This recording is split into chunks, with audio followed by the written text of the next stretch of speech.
Hello, everyone. My name is Dara. This is Dear Hallmark. This is a space where I nerd and geek out over all things Hallmark Channel movies, TV shows, and mysteries.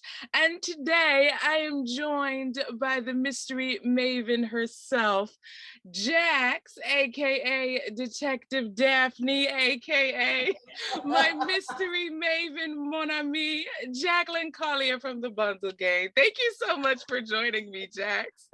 Well, thank you so much, Detective Dara, for having me.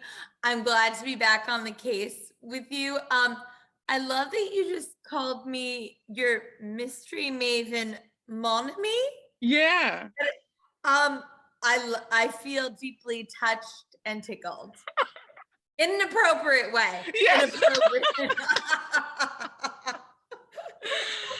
How are you doing? We have the new Aurora Teagarden that we're going to talk about right now.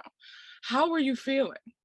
So were you involved in the marathon? Because I didn't do the whole thing, but I did catch up with like the last three. And I had really forgotten what had happened on the honey murder. So it was nice to have a refresher before we went into this. So I was feeling my Aurora. And I like this ensemble cast. I feel like they all really know and like each other in real life, and it translates. Totally agree. I had to catch up on the last two because I've been watching the Aurora Teagarden series since September, and I took a break because of Christmas, so I had to then get back into it and watch the last two, because when I tell you I binged a lot of other mysteries. I finished Chronicle Mysteries, I finished Martha's Vineyard, I finished Crossword, I started Murder She Baked, and I started Morning Show. So I'm I'm in it to win it right now, Jax. I really am. How do you even have time to review all your other content when you are like waist deep in mysteries? Well, I was on Christmas vacay with the moms when I binged all of the other mysteries, but in regular life, I don't sleep. I just give up sleep and I just watch this. That's kind of what I do. Well, you're definitely able to piece together the clues now after having a full immersion. Oh my goodness. And this one had me talking back to the screen in ways that I didn't think I would before. Like, did you find that with your watching experience that this one had you talking? Yeah, absolutely. Well, absolutely. And usually I watch these, I very often watch them alone or with my cat, but I was at home with my mom. So we were talking to each other and to the screen, and she knew who it was from nearly the beginning. I did not. I had theories, and so after I read the synopsis, we're going to talk about our theories and if they panned out as we go through it. So let me read the synopsis here. So for the new Aurora Teagarden, as said by Hallmark Movies and Mysteries themselves, the Haunted by Murder installment is about a murder investigation that is reignited in a house that is considered haunted by the Lawrencetown locals, and where years ago, Aurora and Sally as teenagers discovered a body. So we have the young Aurora and young Sally, played by the actual daughters of Candace Cameron Bure and Lexa Doig. And am I pronouncing her name right? So that's how I say it too. So either okay, both wrong, I'm sorry, Lexa, or we're right. First of all, they could not look more like their mothers if they wanted to. I was like, look at them go. Look, I felt like an auntie. I was just like, look at them go. It made me feel weirdly mature or old, because I did feel like an auntie as well. It was like, look at these young girls just doing their thing. But they also did a really good job. Not only did they look like their moms, but they really did a great job of nailing the characters, I thought, and even their voices, I thought, wow, that's really impressive. And their mannerisms, like Sally's daughter definitely talked just like her with the high pitch, like, and then, well, what are we gonna do? Like I said, Totally. loved it. Yeah. Okay, so a little bit deeper into the premise. So there's this Ezra Enshaw house that Aurora's mom bought. She snatched it from a developer, bought it before he could. And this house is fabled to be haunted, and that there's the ghost of Ezra Enshaw walking around doing his thing. And Sally, Aurora and Sally reminisce over the house once Aurora finds out that her mom buys the house, and that unearths the body that they found that we see in the opening sequence. And Aurora always had in the back of her mind that there was something off about how the body was there, and so we find out that it wasn't an accident; it was actually a murder. So, question for you: when we had the suspects lined up, right? Did you guess correctly? Okay, so I was a little bit swayed by my mom, who did guess it correctly, but I'm always more suspicious of men than I am of women. So, like, generally, I'm like, I think it's always an aggro dude that does it, even when it's not. And it wasn't in this case, but I always, like, that developer, he was so scary, like grabbing Aida and just being like one of those, like, generally scary bad boys that I'm not into. Same thing with the guys in the varsity jacket. Like I said this on Twitter, I never trust a teenage boy in a varsity jacket. Yes. Bad vibes from like high school, and they're always like up to no good. For real, they're always up to something. And you want to know one of my theories, which is so outlandish, but I stuck by it until I was wrong. I was convinced that the contractor was Jack from back in the day, and he changed his name. That was my theory. Okay, can I say, I wish that would have been my theory, because I actually think it's one, super interesting, and if they would have gone that way, I wouldn't have hated it. Like, I like that. That is so cool. So you were thinking that was the connection between the past and the present, right? And then he was actually responsible for the whole gosh darn thing. Like it was an accident, and he never, because you remember how they said the one thing that haunted them throughout this mystery is the words "get out" written in red on the mirror. And so because he went in and wrote it first, I was thinking maybe he accidentally ran into the guy, didn't mean to. The guy fell because he was startled, and Jack was just like, oh my gosh, like I just didn't mean to. It was an accident, but he never owned up to it. And then when he found out that someone was actually buying the house, you know, he got into some trouble in his, I wrote a whole story. He got into some trouble in his adult life, came back, reinvented himself as a contractor. And now he was, because it wasn't like Reggie, or what's his name? Reggie? I think his name was Reggie Harris, I think his name was, but he was so adamant about doing the work that I thought for sure that that's Jack reinvented. And like, that was one of my theories. And then the next theory I had was that the next door neighbor, both the mom and the daughter, were co-conspirators, and that it was a farce. Like she wasn't really going through what she was going through mentally, but that it was a farce to get into the house too. I was half right with that.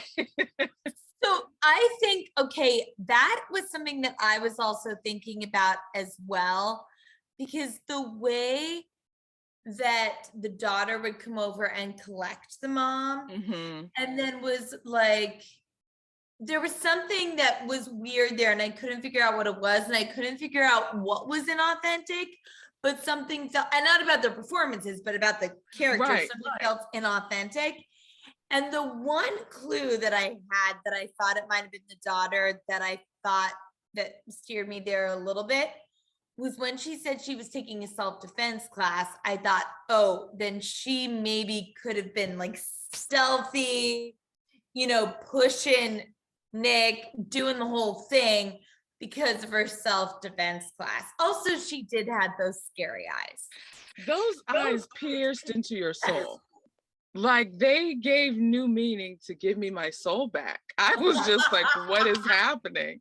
I didn't trust her. It was something about even how she said things. Like I was just like, something's not right in the water here. And I was half right.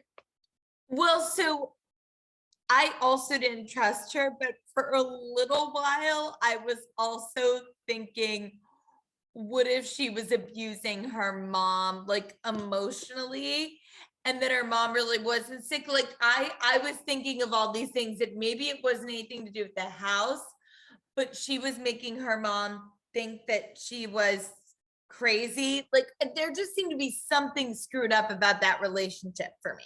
Agreed. Agreed. So can we talk about just our overall thoughts of the mystery, with it being the newest Aurora Teagarden installment? How did you feel about this one? So, Detective Dara, I was giddy. We have the whole gang back together, and also like a new persona for Nick with that beard. I mean, that probably gets its own.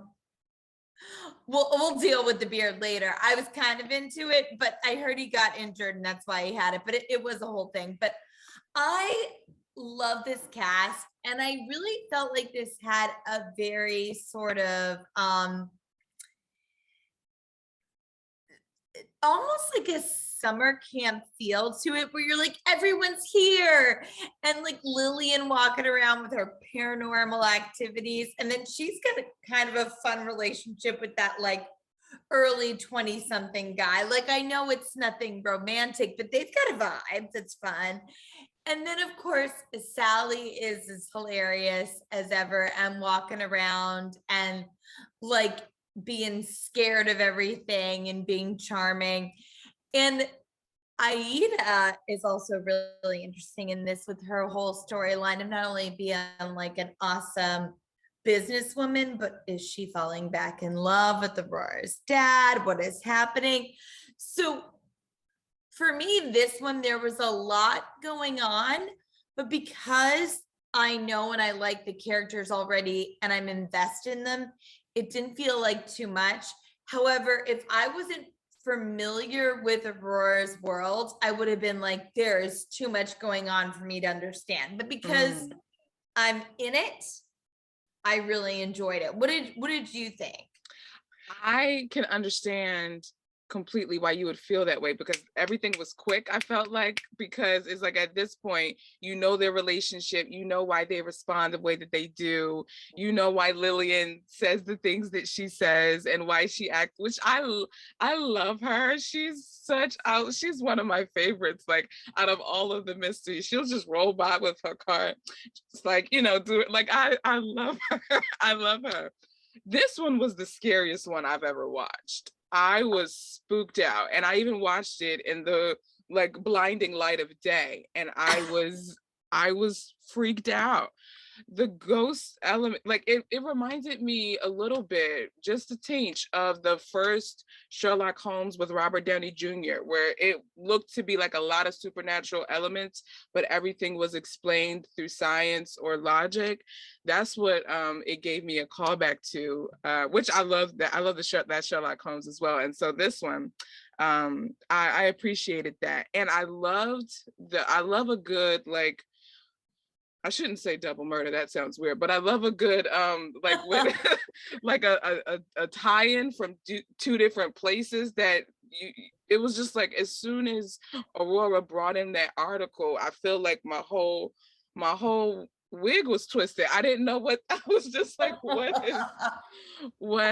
now? It's like it is a whole other thing, and I appreciated it. It felt familiar. It felt like I love seeing more of Aurora and Nick married, and they felt really comfortable as a couple. Like I felt like we just happened to be with them on a day where they're married, you know, and it's just Yeah. it was just a regular time. And Aida with her fabulous self, I love her as a character. And I as aside, like spookiness aside, I appreciated the mystery of this a lot. Do you consider yourself to be more of a Ro or more of a Sally? Oh, I'm Sally for sure. Really? I'm just like I yeah. Oh, I yeah, I'm such a scaredy cat. Like I'll look and ask for information from the sidelines. Like I don't have to be in the game, you know what I'm saying? But I can watch the game and then take my notes. Like that's how I feel. What Support about the game. right? I'll support you in the game. I'm here if you need me, but I just can't be in the game myself, you know?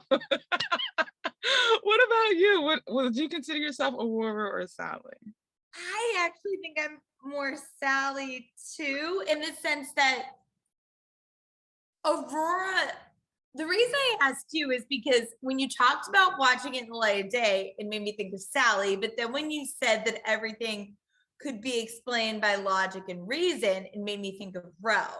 And I think I'm like Sally in the fact that I feel like Ro is so logical. Like, oh, what are the paranormal people doing here? And Sally's like, but there are ghosts, you know? And I think Aurora is so fact-based and logical. And I'm not really like that, but I like getting into things, but also I get scared. So I would say I'm probably 75 Sally as well. So you and I need like a person to join this duo, make it a trio that's like 100% Ro.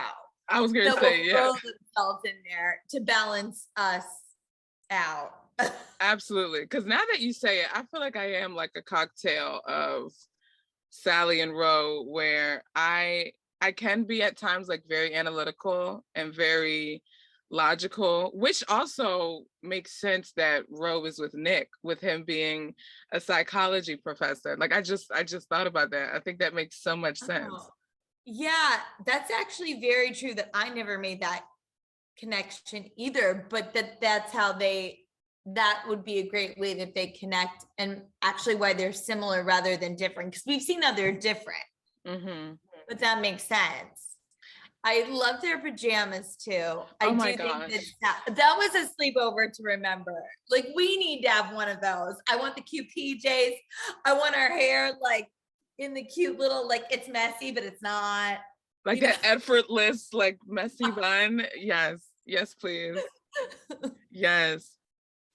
So what were some moments that stood out to you throughout your viewing of this mystery? So, I mean, I was very rattled every time Ezra's picture was doing its dance around the mansion. That part, I just I was like, just stop. And it was bad enough the way his picture was painted. He looks so like "Grr," like one of those gargoyles like outside of the Yes. home. Like it, yeah. I just read a book. Oh my gosh, what was it called? Well, it was a book about this building in New York, but it was a mystery and it was fictional, but it talked about these gargoyles, and that's what I was thinking of too, because he looked like he was just creeping. Oh, and then at the end, talk about something that can't be explained by reason or logic. When his eyes closed, I screamed. I was just like, why? Just leave me alone. Like, just leave me alone at this point. Oh my gosh. This one spooked me out so much, Jax. It really did. It really I have, did. I have a question for you. Maybe this is just me and I feel a little gross saying this, but I'm just going to say it because I know I'm older than him. Philip had some swagger in this one. And he is not before.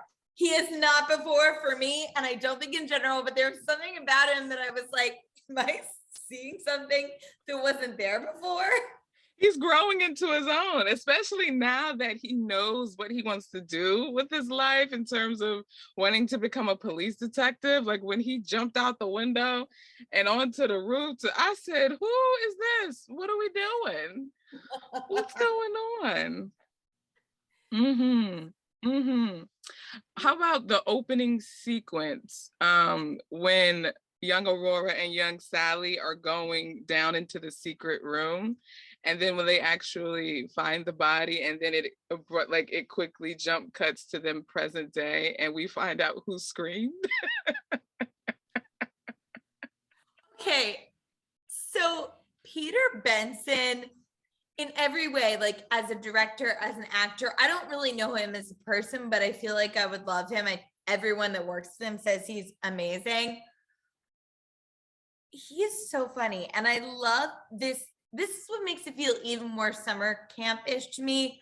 We've got everyone there, but then they also have this connection to the past that is so cool, that Arthur and Sally and Ro all grew up together. And I think that's really special. Long-term friendships are just awesome. Agreed. And how they can maintain it. Like even though Ro and Arthur dated, like they're still able to, like Arthur has his wife now, Aurora's married to Nick, and they can still be friends, and they still have this shared interest in true crime, and they're still able to help each other out. And I love the whole gang. And I love seeing more of Lizzie. How about that? What do you think about that? Seeing more of Lizzie, like Lizzie getting more involved. Yeah. Oh, I am 100% there for that. Like this is why these mysteries, it's not enough for me, even if this is like our 18th or 19th Aurora. I want weekly installments. I want it to be like Murder, She Wrote. I want it to be like Diagnosis Murder. Like, why aren't we having crossovers? Like, why isn't Alexa Penavega, Holly Robinson Pete, and CCB all solving a mystery together? It's all crossing over. Like, this needs to be a whole multiverse that we just live in. Oh my gosh, because they're all in the Seattle area, right? Like I know the morning show is in Seattle, and then Lawrence's supposed to be outside of Seattle. I forgot Picture Perfect was in the I actually don't know where Picture Perfect is. In my mind, they were just all living like close together. I love that though. I think like just how they did with the cameos for Christmas, they could do. Oh my, wait, wasn't Mystery 101 in Seattle as well? Weren't they in the PNW? Yeah, actually, they are too. So, I mean, well, you know how we feel about Mystery 101. That's a whole other episode. We're going to need to go, if they don't give us a new one, we're going to need to go back and just do them all over again. Yes. They will, though. I don't know if they will. I need them to. I mean, they can't just rip my heart out and just like wring it like a washcloth and just throw it away like that. The audacity. I'm just like, you can't leave a series off like that and not at least have one. You don't have to give me 3 or 4. I just need one. And the writer is so genius. I know he could probably, if he needed to, wrap up everything in 1 2-hour premiere event. Yes, he is. I mean, he's my real, he's my real Hallmark crush, that like everyone else, I'm kind of like, they're adorable or they're fun or it's fun to talk about it in like a fun way. That man, I'm like, he's a danger to my relationship, and he's gonna stay away. Oh man. I'm coming for John Christian Palmer. Don't tell him. JCP, I do love you, but if you're listening, it's not weird. I respect your wife. Now, question for you. With this Aurora, how do you think it fared, or do you think it could even compare to the other Auroras that you've seen? Okay, so I actually think that this one was my favorite. Really? I am less invested in the romance of any of the mysteries, just because that's not why I go to the mysteries. And I felt like this one, every member of the cast got such good moments. Like we got Lynn being snarky, but then also being open to Ro and seeing how that relationship is developing. Like we've got the entire Real Murders Club having their meetings, and every person sort of gets their little chance to shine.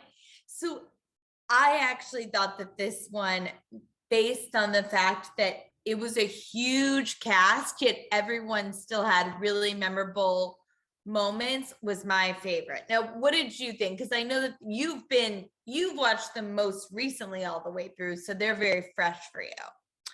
Yeah, I literally was just going back through the Rolodex. I think because I was so freaked out and scared, it's harder. Like I was just like, no, I no.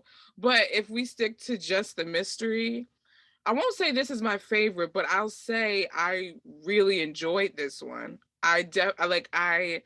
They've developed a chemistry that can't be beat. Because it's really become an ensemble cast now, and it's not just about Aurora. Whereas I felt like before the focus was more so on Aurora. Like it's really like you said, everybody played a part, even gotten to see more of Lillian, finding out she's a part of a paranormal research society, and she's been clowning Aurora this whole time for being a part of a true crime club. Lillian, that woman, there are things going on there. Like the more I learn, she's like an onion. The more I learn, it's like there are layers and layers. And she's got a lot of respect in that paranormal club. And when she's wearing those glasses too, she's hilarious. She's taking no prisoners. She's like, I'm here doing business, checking for signatures, just seeing what the type of heat signatures. That's what I'm here for. But I love too, even the slow progress of getting to know more and more of Lillian. I was thinking about the one where we remember the one where they go away for like a true crime retreat, and then Lillian was on like a blind date, and Oh, that Dara, that one makes me sad. I thought she found love. me too. And he was not, he was wait, was he the murderer, or was he just a fool? He He was was just I think he was, yeah, he was, I think he was a smokescreen, but yeah, he was giving sketchy vibes though still. Or wait, because was he the murderer? no, but I think you're right. I can't remember if he was just sketchy, or either way, he was not dateable after. Yeah, for sure. Wait, he didn't hold up Aurora in a library? No, because the murderer for that one was the woman who wrote the play, right? Because I remember she brought Aurora on stage, and then that's Yes. who held her at gunpoint.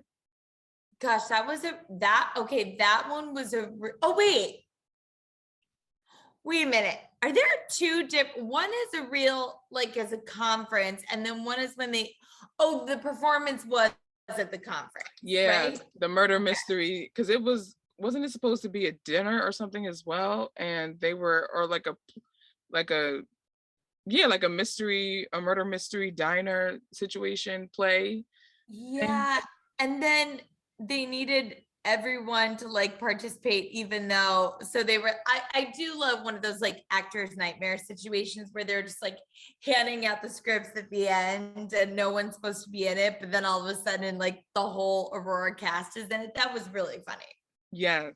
Now, question for you. How do you see, if you could brainstorm, how do you see, or what do you see for the next Aurora? So I was thinking about this and I don't know. I hope that we're going in the direction of this exploring the whole ensemble a little bit more. I mean, again, CCB is an amazing leading woman, executive producer, like she's a queen, and I bow down. But I think that also because she is all those things, I genuinely think that everyone in this cast likes and respects her. And you can see that. You feel that they're actually a family. So I hope that we get to do, because I love very special episodes where people like go away, like when they went away for the true crime thing. I hope that there's either a magic show, an escape room, or a vacation where they all go away together, but it's like all hands on deck. And I do want Lillian to get a little romance. That's how like that. What about you? What do you see for? I definitely agree with you with Lillian and the romance. I want to see Philip even getting getting more involved, you know, as he becomes even more confident in his detective skills. Even the way he would just ask people questions and just kind of like have this bravado about him now because he's becoming so sure of himself. I want to see more of that growth. I also want to see Sally get love. I want to see her in a relationship.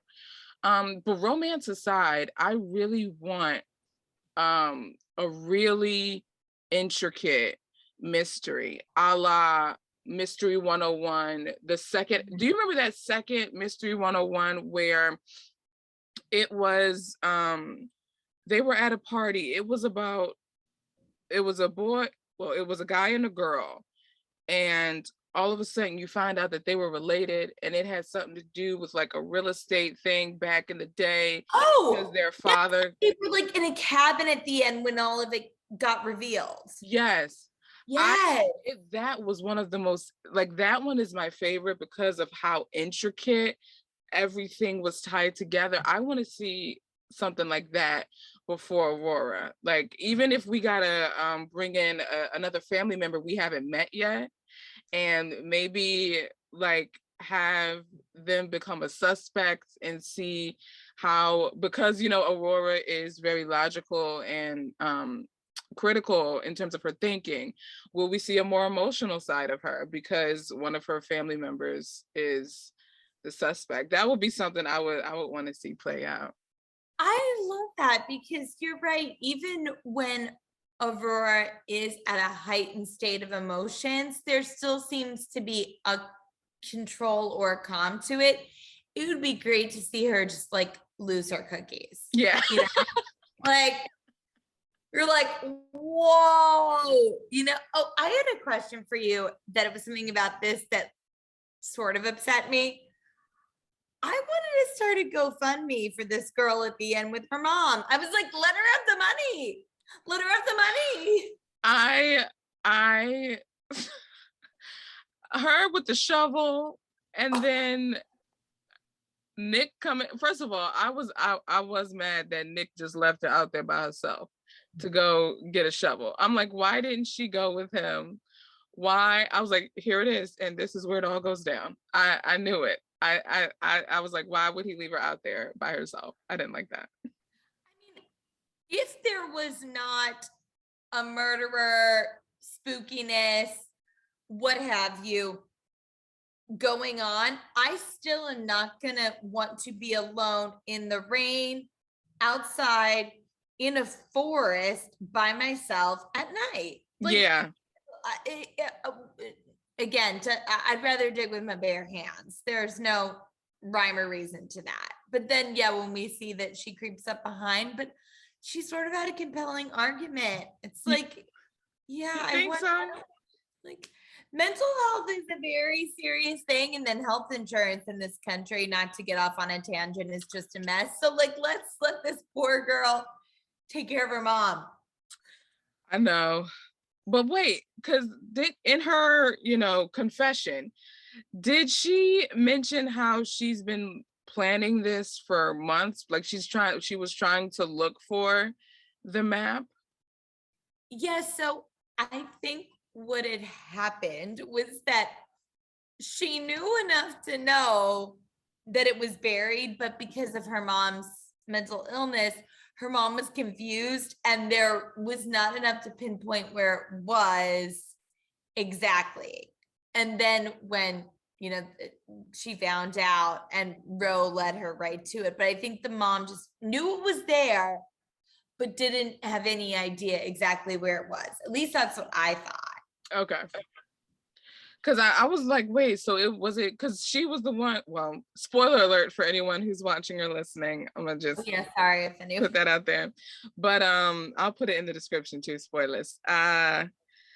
She was the one who wrote the Get Out on the mirror, and she was the one who pushed Nick down. So it was almost like there was some type of premeditation to it, because she didn't want any, like, she knew it was there and she didn't want anyone else to go to it or to have a chance at it. So I don't know. Now, how did you feel about that ending scene with her being the one getting the money at the end? Like, how did you feel about that? You mean with all of the shovels and all of the like extreme, like I was like, oh my gosh, I feel like I'm back in stage combat class again. And that was my worst acting class ever. I was just so pathetic. And just to see everyone doing it, I thought from an acting perspective, kudos to you, but it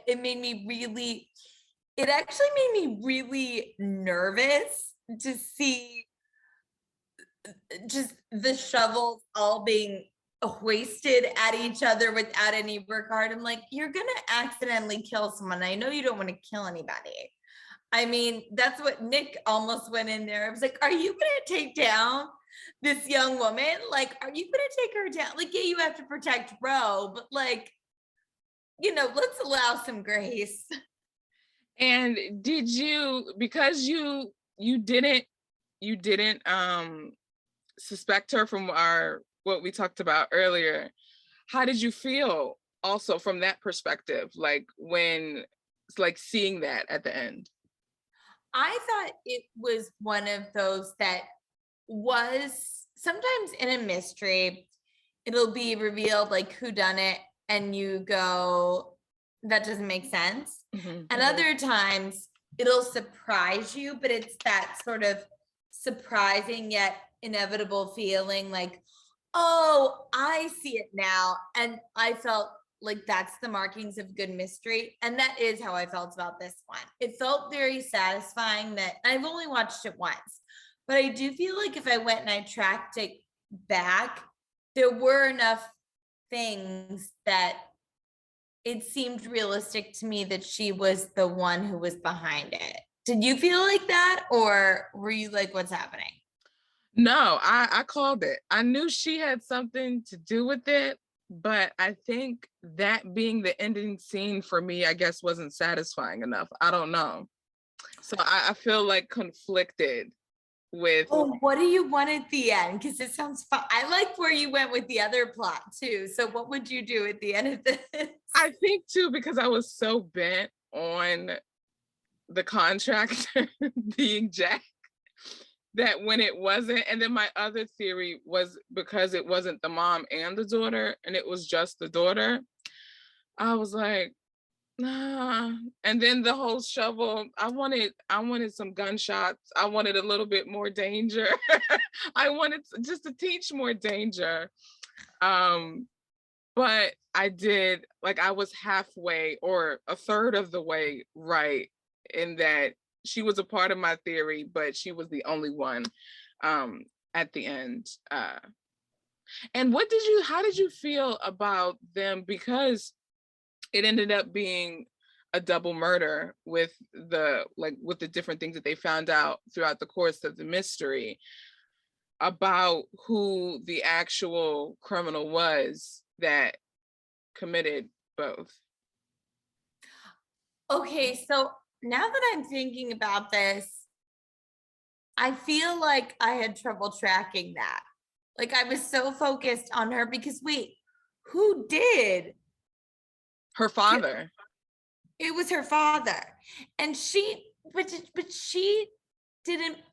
So this was a question I have for you. She said she didn't believe that her dad did it. But like, is she just saying that, or does she actually not believe it? I mean, what did you think? Because I couldn't tell if it was like my dad did it and I don't care, or I really believe that my dad didn't do it, or I'm just defending my dad to other people so they're off the case. Does that make sense? It does. I think it was, she really didn't believe her dad did it, but I think because she was so blind to that, it sent her into the shovel scene. Like, I think because she was so, my dad could never have done something like that. But yet she still wanted to get the money, which was that's still a and I'm a verbal processor. So now that I say that out loud, I feel like it could be a mix of both. Like her dad did it, but she doesn't want to believe it. But there's money, so I'm gonna get that money. You know. Yeah, I know it's there. Well, that's another thing you think about, like nature and nurture, and generational things and our ancestors and everything. You're like, whoa, what do we inherit and take on, and what is in our DNA that, you know, all of the good and the bad, and in between, there's all that going on in this. Question, do we find out what happens with the mom? Like, is she put in a facility at all? Or like, do we know what happens? I love that you and I are like, we need to take care of this woman. We're like, what do we need to do? Like, where are we putting her? I don't know, but she can't be wandering the grounds alone looking for her dead husband. Yeah, like, no. We cannot have that. And and honestly, maybe even a facility would be good for her where they can keep an eye on her. Because she doesn't have anyone now that her daughter, whose name I think is Mona, or no, that's the mom's name. I forget the daughter's name. But the daughter's going away, I guess, for attempted assault, or I don't know what charge, but that makes me think too. I know that there's a lawyer mystery. Darrow and Darrow, I believe, is a lawyer mystery. I want to see another one. I've been going, like, reminiscing. One of my favorite shows of all time is Suits. And so my gosh, yes. So I would love to see like a corporate financial fraud, embezzlement, robbery, thievery, heisty, I love like the non-murder mysteries. Like, even though I love the murder mysteries, but like the non-murder mysteries always are my favorite, because I feel like there's more scheming and planning instead of, I feel like with the heists or with the embezzlements or the fraud, because of like how you have to track the money and the different things like that. So I would love to see like a lawyer show or something where or even I was thinking like a cyber crime, like a tech mystery or something. That would be really cool to have. I feel like there was one, is it a Mystery 101? There was one of the mysteries that very, very low key leaned into like a cyber, like cyber activity like that. But I think that would be fun to really get into, because even I find all that stuff with like hacking so fascinating, even though I don't understand any of it. And I'm with you that I don't need a murder to feel satisfied in my mysteries. I just need some intricate things happening, because I don't love violence and I don't love thinking about people being dead. Yeah, it's really morbid. It's incredibly morbid. So I think like there was the Aurora one where the jewel in the museum, or the crown, like I love that one. I thought that one was really, really cool. So I would love to see like a Ocean's 12 type, Ocean's 11 type of, mystery with that. And I love a fake death too, like a missing person and a fake death. And then you realize they were faking it. Like, I like that. Missing people are always fun in the world of not in real life. Right. Just a clip. What if you just use that as your clip? Here's my new episode. Missing people are fun. And me saying, I love a double murder. Like, Exactly. Like, you thought these were nice girls? No. oh no. We're Now, nasty. what do you think? Because we've had Cut Color Murder, we have Aurora Teagarden, and we know we're getting a Cousin Andrew, Auntie Nikki movie. So how are you feeling about our mysteries this year? Like, what's your vibe? What are you feeling? I mean, I loved Cut Color Murder. I'm really excited about Nikki and Andrew. I'm just I'm wanting more. I am greedy. You will not satisfy my mystery craving. No, even if they showed new ones 24/7, like I need constant mystery stimulation. But I do hope that we get some of our staples back, like a Mystery 101, morning show mystery, picture perfect. I would like just to see what's, and although I majorly missed Rick Fox from the last morning show, I still want more morning show. I'm sad that Rick wasn't there though. He's So like, I think I'm on episode, or I don't know what to call them, movie or episode or installment. yeah, me either. I think I'm on episode 4. So I have, because I think there's 6. And so I think I have 2 more. I'm not at the place where Rick Fox isn't there yet. So I don't know, like I don't know why he isn't there or why he leaves. So I'm curious to find that out. But I want another Martha's Vineyard. I really got into Martha's Vineyard, and I felt like, to me, that one was the most gritty, because the, like, first of all, Jesse Metcalf and his pickup trucks, like, it's I love me a Jesse Metcalf in a pickup truck. Like, you can do no wrong. But Sarah Lynn, as I like that it's a doctor, and Sarah Lynn like crushes it. I don't like watching her in something else, just felt abnormal to me, because like she is Dr. Z, and she is phenomenal. Like I thoroughly enjoyed the history between JJW and Dr. Z, and I love that it seems like there's a common thread besides the building of the romance, but like actually finding out who shot him. Like because I don't know if there's another mystery that has a common mystery, like, you know what I mean, like woven between all installments. Yeah, I think that's something that Martha's Vineyard did really well and really smartly, is to have that common mystery. I feel like Mystery 101 did it a little bit with the Wolfman thing, but then they sort of abandoned it. Like, and that didn't really, I will say, I love Mystery 101, but that didn't have the most satisfying turn with the Wolfman plot. It didn't really like come together the way that it didn't feel as like, oh, that's a satisfying ending to that arc. But for Martha's Vineyard, we need to know who shot him.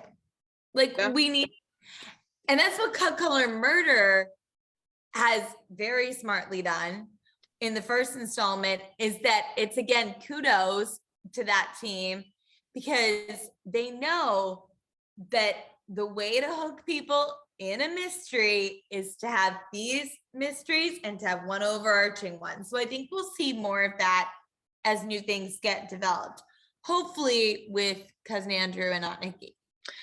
First of all, the way Cut Color Murder ended, chef's kiss. I could not have, and I'm picking, so I could not have asked for a better ending to that. I said, make me want to watch I was low-key mad that I couldn't just hit next episode like right after that, or like I was just like, it I wasn't like angry like with Mystery 101, but I love that I had a oh, okay, what's going on here? Like that was the most beautiful setup for like a premiere signature series for me.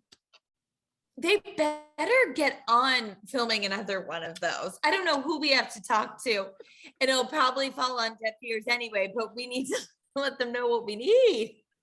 Yes. Oh my gosh. Jax, Thank you so much for joining me for this Aurora Teagarden recap. You know you are always welcome here in the home of dear Hallmark, my mystery maven, Mon Ami. That's gonna be your new name. Can you please, like, I might put that on a t-shirt so when we hang out at Rama Drama, we can just be, we'll be doing karaoke, we'll be dancing, we'll be solving mysteries. By then, maybe we'll have like 4 more mysteries that will come on and will be brand new. I don't know. We've got to talk to someone. We'll have at least one, because I feel like Andrew and Nikki's will be out for sure before Rama Drama. But to have 4, oh, my emotions couldn't take it. I mean, I'll be talking with you so much and I'll be watching all of these mysteries. My little heart wouldn't be able to take it. It happen. We're putting it into the universe. Yes. Oh, Jax, again, thank you so much. Where can people find you if they want to learn about the bundle game, what you're doing with bundle game? Like where can people go? You can find me at Jaclyn C Tweets on Twitter, Jaclyn Collier on Instagram, or the Bundle Game on Instagram, Twitter. All the things that are platforms. The Bundle Game is the Bundle Game. Couldn't have said it better myself. So you guys, she's Jax. I'm Dara. This is Dear Hallmark. I will talk to you guys in the next episode.